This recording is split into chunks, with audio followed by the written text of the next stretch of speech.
चलिए अब स्टार्ट करते हैं कल से आगे। कल पिछला जो 13वां क्लास था उसमें हम पढ़े होंगे बीटा और गामा कण के गुण। ठीक है, उसके पहले वाले क्लास में पढ़े थे रेडियो सक्रियता और अल्फा कण के गुण।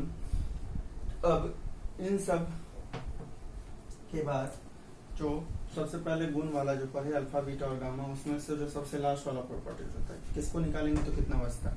जब अल्फा निकालते हैं तो हीलियम के बराबर होता है, परमाणु संख्या में 2 जोड़ना है, परमाणु भार में 4। परमाणु संख्या में क्या करना है, घटाना है, मतलब 2 घटाना है, और परमाणु भार में कितना 4 घटाना है। यानी एटॉमिक नंबर जो डिक्रीज होगा वो 2 से 2 यूनिट से, और एटॉमिक मास जो डिक्रीज होगा वो कितना 4 यूनिट से। ठीक है, फिर दूसरा जब बीटा निकालते हैं तो परमाणु संख्या में सिर्फ एक ऐड करते हैं, मतलब जोड़ते हैं। यानी कि एटॉमिक नंबर में सिर्फ 1 क्या करना है, ऐड करना है, जबकि एटॉमिक मास जो होता है वो चेंज नहीं होता। और जब गामा निकालते हैं तो वो एनर्जी का फॉर्म, यानी कि एनर्जी है, ऊर्जा है, इस कारण से उसमें ना तो एटॉमिक नंबर चेंज होता और ना ही एटॉमिक मास चेंज होता। मतलब ना तो परमाणु संख्या बदलता और ना ही परमाणु भार बदलता है। वो सिर्फ एक्साइटेड यानी कि उत्तेजित अवस्था से नॉर्मल स्टेट में आ जाता है। उसके बाद अगला जो टॉपिक है वो है रेडियो सक्रिय विघटन का नियम, laws of radioactive disintegration. चलिए, तो अगला टॉपिक है वो है रेडियो सक्रिय विघटन का नियम। तो विघटन और डिसइंटीग्रेशन, विघटन मतलब होता है कम होना, डिसइंटीग्रेशन मतलब हुआ है कम होना। तो रेडियो सक्रिय विघटन कहते हैं, जो पीछे रेडियो सक्रियता पर है, तो जो भारी परमाणु होता है, जो भारी परमाणु का नाभिक होता है, उसमें जो विकिरण यानी कि ऊर्जा के रूप में खुद से उसका परमाणु संख्या और परमाणु भार जो होता है वो परिवर्तित होता है, उसी को बोलते हैं रेडियो सक्रिय विघटन। रेडियो सक्रिय विघटन यानी कि रेडियो एक्टिव डिसइंटीग्रेशन। अब इस नियम को क्या कहते हैं, रेडियो सक्रिय विघटन का नियम क्या होता है। तो रेडियो सक्रिय विघटन का नियम यह है, किसी भी परमाणु के नाभिक में विघटन की दर, किसी भी परमाणु के नाभिक में विघटन मतलब कम होने की जो दर होती है, दर जब निकालते हैं तो किसके साथ, समय के साथ निकालते हैं। तो विघटन की दर जो होती है उसमें परमाणु की संख्या के समानुपाती होता है। किसी भी परमाणु में विघटन की दर जो होती है उसमें परमाणु की संख्या की क्या होती है, समानुपाती होती है। इंग्लिश में इसको बोल सकते हैं the rate of change of disintegration of atom in a nucleus is directly proportional to the number of atoms. Directly proportional to the number of atoms यानी कि जितना परमाणु है उसकी संख्या के क्या होता है, समानुपाती होता है। तो मान लीजिए कि कोई परमाणु नाभिक है जिसमें प्रारंभिक परमाणुओं की संख्या कितना, n0, प्रारंभिक परमाणुओं की संख्या, इनिशियल नंबर ऑफ एटम्स, जो शुरू वाला परमाणु की संख्या वो कितना है, n0, n से लिख रहे हैं और नोट मतलब शुरू वाला।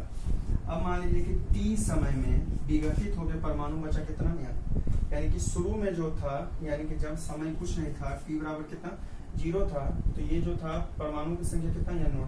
अब समय जो t समय बाद इसमें परमाणु जो बचा हुआ है विघटित होने के बाद वो कितना है, n है, जिसमें dt टाइम यानी कि किसी इंस्टेंटेनियस यानी कि स्मॉल टाइम dt में जो डिसइंटीग्रेट हुआ नंबर ऑफ एटम्स वो कितना, dn।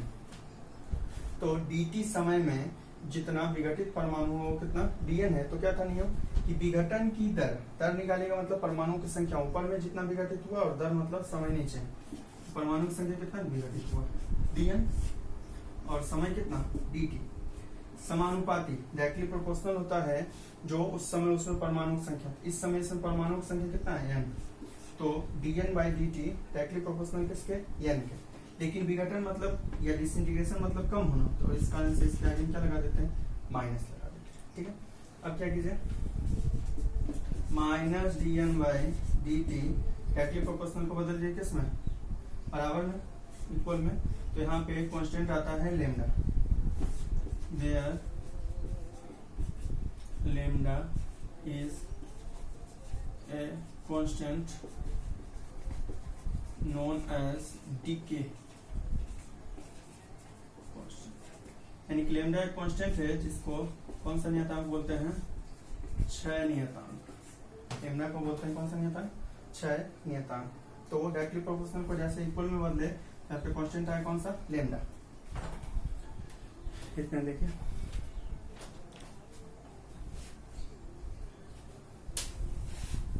तो अभी तक जो किए उसमें क्या था कि शुरू वाला परमाणु की संख्या मान लें कितना, या 9, जब समय कुछ नहीं है उस समय। अब टी समय बाद जो विघटित होकर परमाणु बचा हुआ वो कितना है, n है, जिसमें dt समय यानी छोटे से समय dt में जो विघटित यानी डिसइंटीग्रेट हुआ नंबर ऑफ एटम वो कितना dn है। तो दर निकालना है, मतलब नंबर ऑफ एटम कहाँ पे, ऊपर में, और जो टाइम है वो कहाँ पे, नीचे। तो dn बाई dt directly proportional to number of atom, यानी कितना, n के डायरेक्टली प्रोपोर्शनल समानुपाती। लेकिन विघटन मतलब कम ना होता है, इसका आंसर आगे क्या लगाएंगे, माइनस, ये हो गया dn बाई dt। डायरेक्टली को बदल दिया किसमें, बराबर में, यहाँ कांस्टेंट यानी नियतांक आगे कौन सा, लेमडा। अब इसी में आगे कीजिएगा तो हो जाएगा माइनस dn बाई, ये यानी इधर इंटू में, इधर लग किसमें डिवाइड में हो जाएगा, equal to lambda into dt, और माइनस को उस तरफ कर दीजिए, dn by n minus lambda into T. ठीक है, ये n इधर इंटू में था, इधर लिया डिवाइड, ये इधर डिवाइड में, इधर आके किसमें, इंटू में, हो गया। सब कुछ कॉपी में है, कॉपी में आप देख के समझ सकते। चलिए, इधर वाला माइनस उस तरफ कर दिया। अब क्या करते हैं, ये है यहाँ पे dt। चलिए, इधर भी देखिए डी वाला टर्म है, इधर भी डी वाला टर्म है, मतलब छोटा वाला टर्म जब भी बड़ा वाला आंसर चाहिए छोटा से, तो क्या करते हैं, इंटीग्रेशन करते हैं। और याद कीजिए 1/x इंटू डी एक्स का इंटीग्रेशन क्या होता है, log x। 1/x dx का इंटीग्रेशन सबसे शुरू में ही पढ़ेंगे, इंटीग्रेशन डिफरेंशिएशन, उसमें ये होता है 1/x dx का आंसर कितना, log x। तो क्या करते हैं, इंटीग्रेट कर देते हैं both side,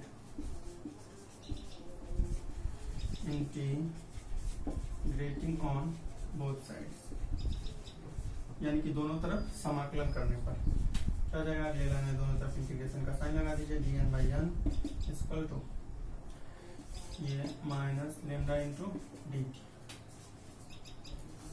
dn by n minus, और लेमडा बाहर क्योंकि d के बाद t है, लेकिन यहाँ t वाला टर्म में है, तो t क्या, ये लेमडा क्या हो जाएगा बाहर, अंदर में बचा सिर्फ क्या, dt।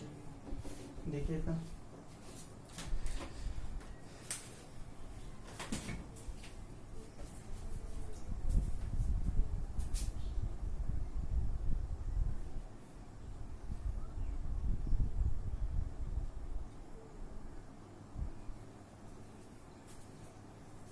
हो गया। अब इंटीग्रेशन कर दीजिए, ये इसी तरीके का नहीं लिखा हुआ है, dn बाई n है, इसका मतलब क्या, 1/n इंटू dn, तो वही वाला 1/x इंटू dx, यानी कि इसका आंसर कितना होना चाहिए, log n।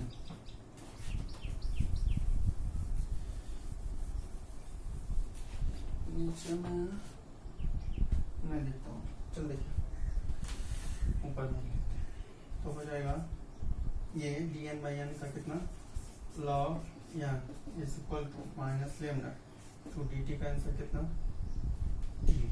और एक आता है यहाँ पे k या c जो भी लिख लीजिए, समाकलन इंटीग्रेशन जब पढ़िएगा मैथ में, अगर पढ़े होंगे तो समाकलन नियतांक बोलते हैं। ठीक है, तो इसका तो इंटीग्रेशन हुआ, उसके साथ ही एक कांस्टेंट होता है,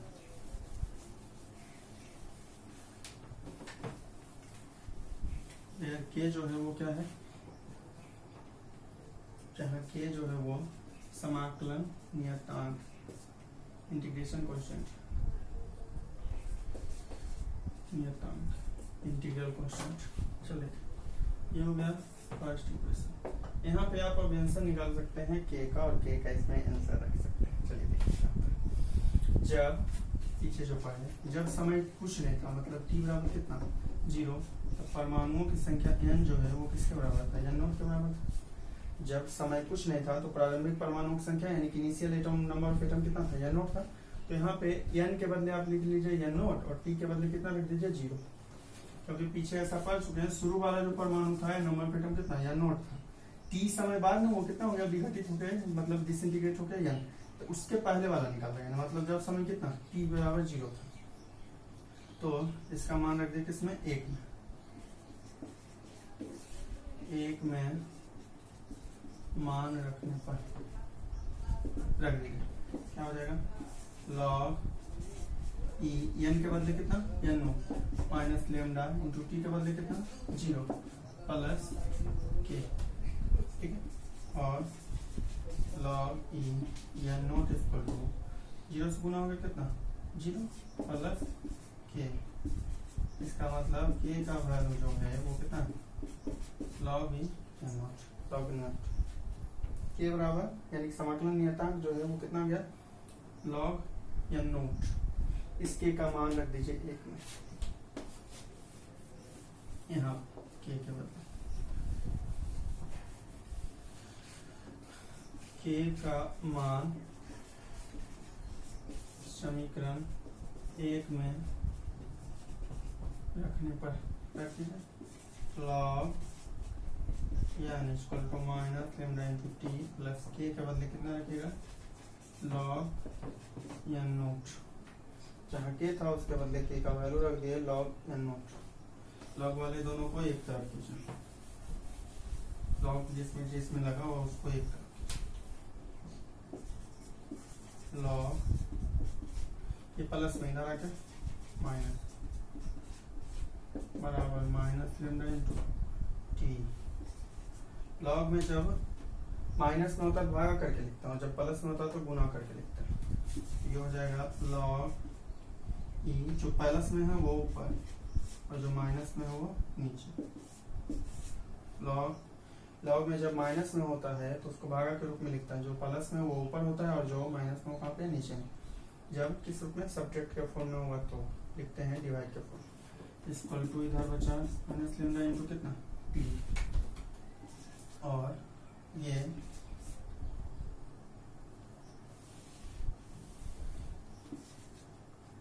इधर से लॉग को हटाएगा तो उधर बेस चला जाएगा ई ए माइनस लेमडा इंटू टी। ये जो इधर था ये इधर और इस पे ये पावर के रूप में चला जाएगा। N Y M naught equal to E पे माइनस लेमडा टी। अब आंसर चाहिए एन का, एन बराबर हो जाएगा एन नोट इधर डिवाइड में इधर आके किसका N equal to N naught E जो है वो बेस है माइनस लेमडा टी, जहाँ क्या हो गया एन जो है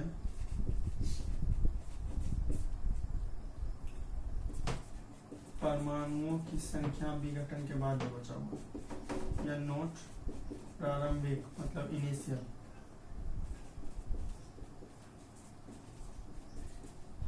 परमाणुओं की संख्या, लेमडा जो है वो क्षय नियतांक और टी जो है वो समय। चलिए देखिए इसको फिर आगे बताते हैं।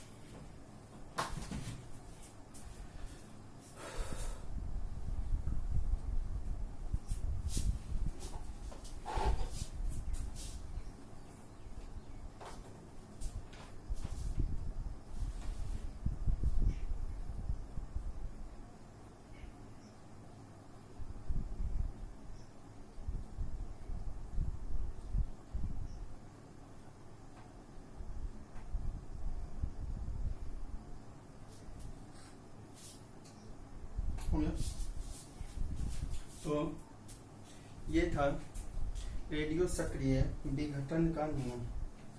फॉर्मूला बनता है N equal to N naught E के power minus lambda into T, जहाँ एन जो है क्या है नंबर ऑफ एटम, ठीक है। फिर एन नोट जो है वो प्रारंभिक परमाणुओं की संख्या है जो शुरू में होता है इनिशियल। लेमडा जो है वो क्षय नियतांक है और टी जो है वो समय, ठीक है। तो ये बिल्कुल इक्वेशन जो है, जो फॉर्मूला बना वो बिल्कुल मैथ है, उसमें इंटीग्रेशन से रिलेटेड है, और इसको घर पे मतलब यहाँ पढ़ रहे हैं अभी, खुद से बना लीजिए, ठीक है। यानी इक्वल टू या नोट ई पे power minus lambda into T, ठीक है। अब आते हैं अगला टॉपिक, अर्ध आयु।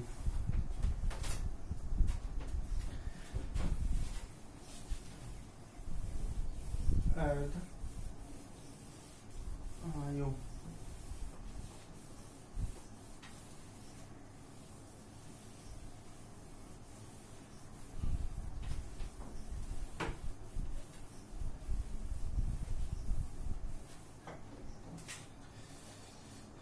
अगला टॉपिक है अर्ध आयु, हाफ लाइफ। अर्ध आयु, अर्ध आयु किसको कहते हैं? जैसा नाम है, अर्ध मतलब आधा। तो किसी भी परमाणु के नाभिक में, ठीक है, किसी भी परमाणु के नाभिक में जितने समय में, यानी कि समय का वह मान जितना समय में परमाणुओं की संख्या विघटित होकर, यानी कि घट के कितना आधा हो जाता है। किसी भी परमाणु के नाभिक में समय का वह मान जितने समय में परमाणुओं की संख्या, प्रारंभिक परमाणु कितना हो जाता है, आधा हो जाता है, उसी समय को क्या बोलते हैं, हाफ लाइफ, यानी कि अर्ध आयु। यानी कि the time in which the number of atom, the number of atom in initial is half, यानी कितना हो जाता है, आधा हो जाता है, उसी टाइम को बोलते हैं क्या, अर्ध आयु, यानी कि हाफ लाइफ। अर्ध आयु को जो है वो लिखते हैं कैपिटल टी से, ठीक है। अर्ध आयु को लिखते हैं किससे, कैपिटल टी से। तो अब अर्ध आयु जब टी, यानी समय जो है अर्ध आयु के बराबर है, हाफ लाइफ, ये जो कैपिटल टी है वो हाफ लाइफ यानी कि अर्ध आयु को लिखा है, ठीक है। टी से भी लिखा जा सकता है, या कहीं कहीं टी 1/2 यानी कि आधा, टी 1/2 लिखा जा सकता है, ठीक है। जब समय जो है अर्ध आयु के बराबर है तो परमाणु की संख्या n जो होगा, प्रारंभिक परमाणु कितना हो जाएगा, आधा। जब समय t बराबर है हाफ लाइफ के, तो परमाणु की संख्या तुरंत पड़े कि हाफ लाइफ किसको कहते हैं, जितने समय में प्रारंभिक परमाणु कितना हो जाता था। तो प्रारंभिक परमाणु जो पीछे माने तो वो कितना था, n नोट था। तो इस समय n जो होगा वो n नोट का कितना होगा, आधा होगा। आधा मतलब 2 से क्या करना है, भागा देना। अब जो फॉर्मूला था वो क्या था, n equal to n naught e पे power minus lambda T, n था, n equal to n naught e पे पावर माइनस लेमडा टी। रखे दोनों का वैल्यू, t बराबर t अर्ध आयु तथा n बराबर n नोट बाई 2 रखने पर दोनों का वैल्यू पुट कर दिया। n की जगह कितना रखेंगे, n नोट बाई 2, और स्मॉल t के बदले कितना, कैपिटल T अर्ध आयु हो जाएगा कितना, n के बदले n naught by 2 equal to n naught e पे पावर माइनस लेमडा, और स्मॉल t के बदले अर्ध आयु कितना, t। n नोट से n naught cancel, 1/2 equal to e पे minus lambda into 1/2 equal to e पे माइनस लेमडा इंटू टी। इसको देखिए कितना समझिए, आगे समझते हैं। तो अर्ध आयु मतलब जितना समय में परमाणु की संख्या क्या हो जाता है, आधा हो जाता है। पहले का कितना, आधा हो जाता है, उसी को बोलते हैं अर्ध आयु। तो जो स्मॉल टी लिख रहे थे समय को, और अर्ध आयु को लिखते हैं कैपिटल टी से, या t 1/2 करके लिखते हैं। तो स्मॉल टी के बदले t रख दीजिए। तो जो परमाणु संख्या या नोट था वो अर्ध आयु में क्या हो जाएगा, उसका आधा, मतलब कि कितना, या नोट बाई 2। दोनों का वैल्यू रख दीजिए, तभी तक आंसर इतना है, 1/2 इक्वल टू e पे पावर माइनस लेमडा टी, ठीक है।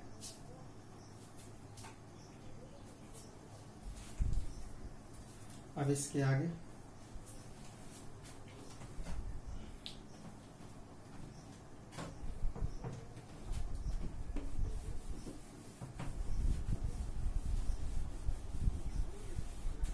सॉल्व कैसे, तो ये देखिए पावर माइनस में, इसको उल्टा कर दीजिए तो प्लस में हो जाएगा, कि 1/2 जो है इसको लिख ले कितना, 2 e पे लेमडा इंटू टी, e पे लेमडा इंटू टी। सिर्फ हाथ जो उधर माइनस में था उसको प्लस बनाने के लिए इधर 1/2 को कितना लिख लिया, सीधे 2, ठीक है।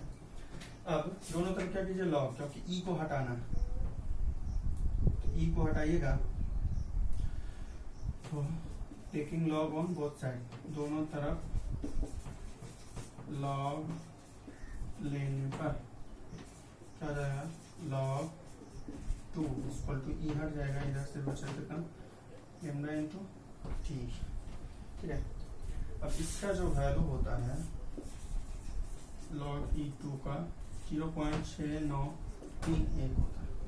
ठीक है, इसका वैल्यू रख दिए 0.6931 equal to lambda into T. Answer किसका चाहिए था, अर्धायु कांजे टी कांजे, लेमडा गुना इधर किसका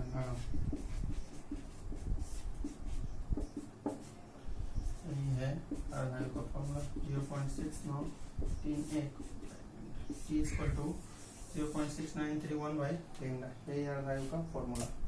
तो सिर्फ भाग को जो नीचे में था उसको प्लस बनाने के लिए क्या कीजिए 1/2 को 2 लिख लिए, तो ये जो माइनस में था वो किस में हो गया प्लस में, दोनों तरफ लॉग लीजिएगा तो ये लॉग E2 हो जाएगा, इधर से लॉग जब लीजिएगा तो ये ई हट जाएगा, तो सिर्फ बचेगा लेमडा टी ये वाला आंसर। और इसका जो वैल्यू होता है वो इतना होता है 0.6931, वो रख दिए लेमडा को इनटू में इधर किसमें divide equal to T equal to 0.6931 by lambda, ये हो गया अर्धायु का फॉर्मूला। ठीक है, ये है अर्धायु का फॉर्मूला। अब बताइए टी का वैल्यू किस पे डिपेंड करेगा, टी का वैल्यू ये तो कांस्टेंट है नंबर, ये चेंज होगा नहीं होगा चेंज, तो चेंज होगा क्या लेमडा, और नीचे में है इसका मतलब टी जो होगा वो लेमडा का क्या होगा इनवर्सली डायरेक्टली इनवर्सली व्युत्क्रमानुपाती, एक ऊपर दूसरा नीचे मतलब व्युत्क्रमानुपाती। तो हाफ लाइफ जो होता है वो डीके कांस्टेंट यानी क्षय नियतांक के क्या होता है व्युत्क्रमानुपाती, क्षय नियतांक बड़ा होगा तो अर्धायु क्या होगा छोटा होगा, क्षय नियतांक छोटा हो तो अर्धायु क्या होगा ज्यादा होगा। ये नीचे में आ रहा है ये कांस्टेंट है तो ये तो चेंज होगा नहीं, सिर्फ बदलेगा किसका आंसर लेमडा का यानी क्षय नियतांक का या डीके कांस्टेंट जिसको बोलते हैं। हाफ लाइफ जो है वो डीके कांस्टेंट ये नीचे, इसका मतलब क्या होगा इनवर्सली प्रोपोर्शनल होगा। इनवर्सली मतलब ये अगर इंक्रीज हो गया तो ये क्या होगा डिक्रीज हो जाएगा, ये अगर डिक्रीज हो जाएगा तो ये क्या होगा इंक्रीज हो जाएगा। और ये पहला नोट में होगा कि अर्धायु जो होता है वो क्षय नियतांक के व्युत्क्रमानुपाती होता है। दूसरा है कि जो अर्ध आयु मतलब ऐसा नहीं है कि मतलब पहला अर्धायु में जो होगा वो क्या हो गया आधा हुआ और फिर दूसरे अर्धायु में क्या हो जाएगा पूरा का पूरा खत्म, मतलब ऐसा नहीं। अगर मान लीजिए किसी में परमाणुओं की संख्या कितना 100 तो पहला अर्धायु जब होगा ये 100 का आधा होगा, मतलब कितना 50। एक अर्धायु में जो पुराना मतलब शुरू वाला नंबर ऑफ एटम है यानी परमाणु संख्या उसका क्या जाएगा आधा, फिर जब दूसरा अर्धायु होगा तो जितना बचा उसका आधा होगा 50/2 यानी कितना 25। ये कभी जीरो नहीं हो सकता, अर्धायु में परमाणुओं की संख्या जो हो कभी जीरो नहीं हो सकता। ऐसा नहीं समझिए अर्धायु मतलब पहला अर्धायु में आधा खत्म और दूसरा अर्धायु में पूरा का पूरा खत्म, ऐसा नहीं होता। अर्धायु मतलब वो हर एक बार जितना परमाणु बचा उसका क्या करना है आधा करना। तो अगर 100 है तो पहली बार 50 हो जाएगा, फिर अगली बार 50/2 यानी 25, फिर जब तीसरा अर्धायु होगा तो कितना होगा 25/2 यानी कि 12.5, फिर जब अगला अर्धायु होगा तो 12.5/2, फिर जब अगला होगा तो 12.5/2 करके जाएगा, फिर 2 से भागा, यानी जितना होगा उसमें 2 से क्या करते जाना भागा देते जाना हर एक अगले अर्ध आयु के लिए। तो अर्ध आयु यानी कि हाफ लाइफ मतलब ऐसा मत समझिएगा कि पहले हाफ लाइफ में जो है वो हाफ डिसइंटीग्रेट होगा और अगले अर्ध आयु में यानी नेक्स्ट हाफ लाइफ में जो होगा वो पूरा का पूरा क्या हो जाएगा एटम डिसइंटीग्रेट मतलब समाप्त हो जाएगा, ऐसा नहीं होता। अर्धायु मतलब हुआ जितना बचा हुआ है उसका हमेशा क्या होते रहना आधा होते रहना। ठीक है, देखिए इसको आगे अगला टॉपिक है औसत आयु, बताते हैं।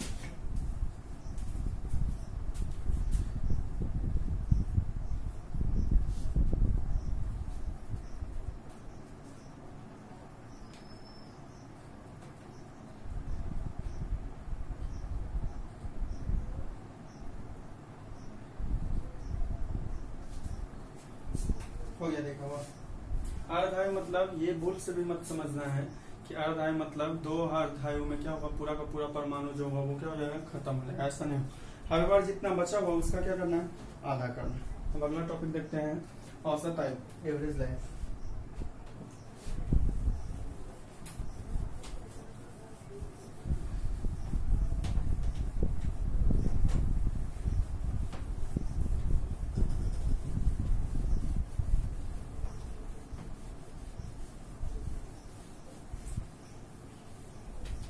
तो अर्धआयु का जो फॉर्मूला वो कितना होगा 0.6931 बाई लेमडा, यानी कि 6 नियतांक या डीके कांस्टेंट। अगला टॉपिक है औसत आयु, एवरेज लाइफ। ठीक है, तो औसत आयु जो होता है वो 6 नियतांक का व्युत्क्रम होता है, 6 नियतांक यानी लेमडा का व्युत्क्रम होता है। तो किसी भी परमाणु का जो औसत आयु होता है वो उसके 6 नियतांक का क्या होता है व्युत्क्रम के बराबर होता है, यानी कि रेसिप्रोकल, यानी कि the average life of an atom is inversely proportional to their decay constant. इसका मतलब आयु, ये औसत आयु को लिखते हैं टी और एवरेज के लिए ए। औसत आयु कहते हैं 6 नियतांक के उल्टा का मान। अगर 6 नियतांक का मान 5 है तो औसत आयु कितना हो 1/5 रेसिप्रोकल। इसको लिखते हैं टी औसत के लिए एवरेज। तो टी अगर 6 नियतांक कितना मानिए लेमडा, तो टी एवरेज जो होता है वो बराबर तो 1/लेमडा। ये है एवरेज लाइफ का फॉर्मूला। तो रेसिप्रोकल जो लेमडा का होता है ये डीके कांस्टेंट का, वही कहलाता है क्या औसत आयु। ठीक है, अब इसमें भी जो नोट होगा वो इसका मतलब क्या होगा कि ये भी क्या होगा इसके व्युत्क्रमानुपाती होगा, यानी कि ये अगर बड़ा तो ये क्या होगा छोटा, ये अगर छोटा तो ये क्या होगा बड़ा। यानी कि जो एवरेज लाइफ होता है औसत आयु होता है वो डीके कांस्टेंट यानी 6 नियतांक के व्युत्क्रमानुपाती होता है। व्युत्क्रमानुपाती मतलब ये बढ़ेगा तो ये घटेगा, ये घटेगा तो ये बढ़ेगा। और फिर दूसरा जो नोट है वो ये है कि दोनों के बीच में संबंध, यानी औसत आयु और अर्धायु। तो अर्धायु का भी पर है कितना 0.6931 बाई लेमडा है था। औसत आयु और अर्धायु में संबंध, relation between half life and average life, या इसी को लिख सकते हैं आप 0.691 बाई लेमडा लिख सकते हैं। 0.693 इंटू 1 बाई लेमडा। ठीक है, अब देखें तो 1 बाई लेमडा के बदले क्या लिख सकते हैं औसत आयु लिख सकते हैं। इसका मतलब क्या हो गया कि T is equal to 0.6931 into T average, यानी कि अर्ध आयु बराबर 0.6931 गुणे औसत आयु। ठीक है, तो औसत आयु का जब 0.6931 कर दीजिएगा तो आंसर बन जाएगा किसका अर्ध आयु का। यही है संबंध, यानी कि रिलेशन अर्ध आयु और किसमें औसत आयु में। ठीक है, तो ये पढ़ लिए इसके पहले अर्ध आयु और ये कौन सा औसत आयु। अब जो अगला टॉपिक है वो है दो छोटा है, एक नाभिकीय विखंडन और दूसरा नाभिकीय संलयन, जो पहले से आपको पता हो।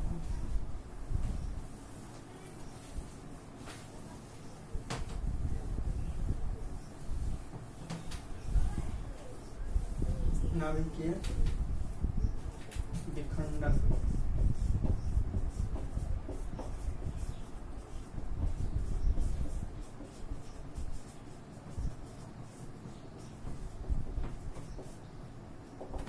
Nuclear fission. विखंडन मतलब समझते हो टूटना, विखंडन मतलब क्या होता है अलग होना। तो जब एक भारी नाभिक दो हल्के हल्के नाभिकों में विभाजित हो जाता है, जब एक भारी नाभिक हल्के नाभिक प्लस हल्के नाभिक, यानी कि जब कोई एक हैवी न्यूक्लियस दो जो है लाइट न्यूक्लियस में, यानी कि हल्के हल्के नाभिक में क्या होता है डिवाइड हो जाता है, तो उसी प्रोसेस को क्या बोलते हैं नाभिकीय विखंडन। बिल्कुल समझना है, विखंडन मतलब फ्यूजन, फ्यूजन मतलब सीधे समझे दो एस है इसको अलग करना, मतलब क्या करना है बांटना। तो जब एक कोई भारी नाभिक दो हल्के हल्के नाभिकों में क्या हो जाता है विभाजित हो जाता है, तो उसी प्रक्रिया को क्या बोलते हैं नाभिकीय विखंडन, nuclear fission. Nuclear fission is that process in which a heavy elements divided into a heavy nucleus divided into two a smaller light nucleus. That process is known as nuclear कौन सा फिजन। और इसी का उल्टा होता है नाभिकीय संलयन। इसी का उल्टा है कौन सा नाभिकीय संलयन, न्यूक्लियर फ्यूजन। ठीक है, नाभिकीय सलयन। सलयन विखंडन मतलब क्या होता है? अलग होना, और सलयन मतलब क्या होता है? साथ होना। ठीक है, तो जब इसी का उल्टा, जब दो मिलके एक बन जाएगा तो सलयन हो जाएगा। जब एक दो अलग अलग भाग में विभाजित होगा तो वो क्या होगा? विखंडन होगा, बटेगा। और जब यही दो मिलके एक बन जाता है तो उसी को क्या बोलते हैं? सलयन।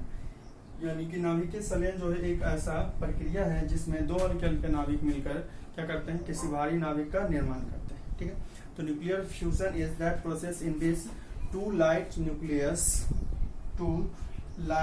Nucleus added to make a heavy nucleus. यानी कि दो हल्के हल्के नाभिक मिलकर, न्यूक्लियस मिलकर क्या करते हैं? किसी भारी नाभिक का क्या करते हैं? निर्माण करते हैं। उसी प्रक्रिया को क्या बोलते हैं? नाभिकीय सलयन या न्यूक्लियर फ्यूजन। इसमें क्या होगा? उसका उल्टा हो जाएगा। हल्के नाभिक, हाँ, ये हमेशा से हम दो ही भाग में बंटना, तीसरा में होगा सलयन हो या विखंडन। और ये जब जुड़ के बना दिया कोई भारी नाभिक तो ये क्या हो गया? नाभिकीय सलयन। विखंडन मतलब एक जो भारी है वो बटेगा कितने भाग में? दो भाग में। और सलयन मतलब दो जो हल्का हल्का है वही क्या बनेगा? एक बनेगा। मतलब इस तरफ से इस तरफ जाइएगा तो क्या हो रहा है? विखंडन। और उधर से इस तरफ आइएगा तो क्या हो रहा है? सलयन।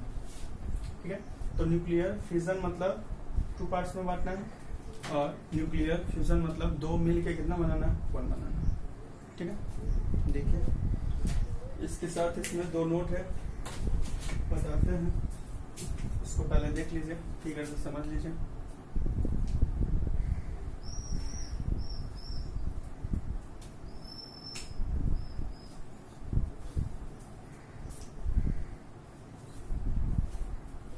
हो गया। और इसमें जो दो नोट है उसमें है नाभिकीय सलयन के सिद्धांत पे हाइड्रोजन बम काम करता है। हाइड्रोजन बम जो होता है वो नाभिकीय सलयन मतलब जुड़ने वाले सिद्धांत पे काम करता है। जबकि जो अगला टॉपिक पढ़िएगा नाभिकीय रिएक्टर, न्यूक्लियर रिएक्टर, वो काम करता है किस पे? विखंडन। दो नोट है, नाभिकीय सलयन के सिद्धांत पे कौन काम करता है? Hydrogen bomb. और जो नाभिकीय विखंडन के सिद्धांत पे काम करता है कौन? Nuclear reactor. अब अगला जो टॉपिक है नाभिकीय रिएक्टर या न्यूक्लियर रिएक्टर, जो 5 नंबर का क्वेश्चन, उसको बिल्कुल ध्यान से पढ़ के रहिएगा। कल समझाएंगे, बिल्कुल पेज से ही एक एक लाइन बिल्कुल समझा देना। ठीक है, और उसके आगे वाला तो पेज यहीं तक, सबसे लास्ट वाला जो पेज है कौन सा? न्यूक्लियर रिएक्टर ही होगा। 5 नंबर वाला जो बोले थे पीवीआई क्वेश्चन, उसके आगे का पेज देते हैं आज से कल तक में, और इसके आगे फिर बताते हैं वीडियो से। ठीक है, न्यूक्लियर रिएक्टर वाला बिल्कुल पढ़ के रहिएगा। 5 नंबर का क्वेश्चन है, इंपॉर्टेंट क्वेश्चन है, जो कभी भी एग्जाम में मतलब एग्जाम में आ सकता है। बाकी जितना अभी तक पढ़े, जितना इतना दिन में लिखे होंगे, वो मुश्किल से आज कितना क्लास हुआ? 13 या 14, 13 से 14 क्लास में समाप्त हो गया। ठीक है, आगे कल देखते हैं। पहले बोलते हैं, हमेशा बोलते हैं, जो कॉपी में लिखा हुआ उसको ध्यान से पढ़ के रहिए। ध्यान से पढ़ के रहिएगा, वीडियो देखिएगा, सब कुछ समझ में आएगा।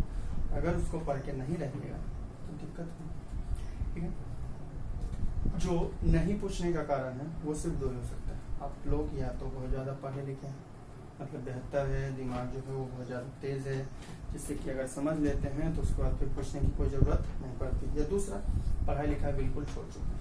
नहीं पूछने का सिर्फ दो ही कारण है, या तो आप लोग बहुत तेज हैं, बेहतर हैं, जिनको पूछने की कोई ज़रूरत नहीं पड़ती, एक बार या दो बार, जो भी जितना बार वीडियो से देख के समझ जाते हैं, उनसे पूछने की कोई ज़रूरत नहीं पड़ती है, कोई डाउट नहीं पड़ता। ठीक है, या दूसरा, आप लोग पढ़ाई लिखाई बिल्कुल छोड़ चुके हैं। इसी दोनों में से कोई कारण हो सकता है नहीं पूछने का, कुछ जो कुछ भी अभी तक नहीं पूछना।